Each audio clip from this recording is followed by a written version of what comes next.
السلام علیکم. نن موږ خبره کوو زموږ په کمیونټي کې چې دی نو ډېر زیاته دا مسله ده چې هغو مطلب دا دی چې دا چل کې مطلب دا دی چې خراج کې خدای صحیح ده. که موږ جومات ته لاړ شو یا چې بهر هم یې صحیح ده، نو زیاتره خلکو دا مسله ډېره زیاته ده. نو د دې لپاره یو قسم ګولۍ استعمالېږي، SCC لونګ ورته وایي صحیح ده. دا چې دی دا میوکس چې دی بلغم چې دی دا ماتوي صحیح شو، بهر ته راوباسي. د دې فارموله چې د اسیټایل سیسټین ورته موږ وایو یا ان اسیټایل سیسټین ورته موږ وایو.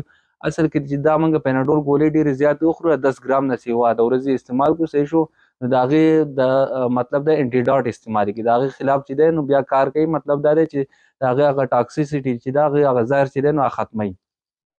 نو دا یو قسم ښې ګولۍ دي چې په بلغمو کې هم ډېر زیات ښه کار کوي، او اصل کې دا په COPD کې استعمالیږي، کرونیک ابسټرکټیو پلمونري ډیزیز کې. مطلب دا دی چې د چا پیپړې مطلب بلغم یې پکې ډېر زیات صحیح شو، یا پیپړو بیماري چاته صحیح شو، یا مطلب د سابندۍ کې هم استعمالیدی شي، نور هم په دنیا شي کنډیشنز کې استعمالیدی شي، خاص کر د بلغمو دپاره چې دی د ټول نه ښه شی دی صحیح شو، ښې ګولۍ دي.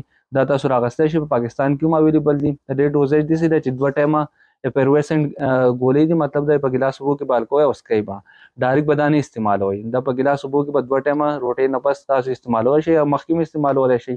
نو انشاءالله مسله به حل شي. د 5 ورځو نه ول د 2 ورځو پورې دا تاسو استعمالولی شئ.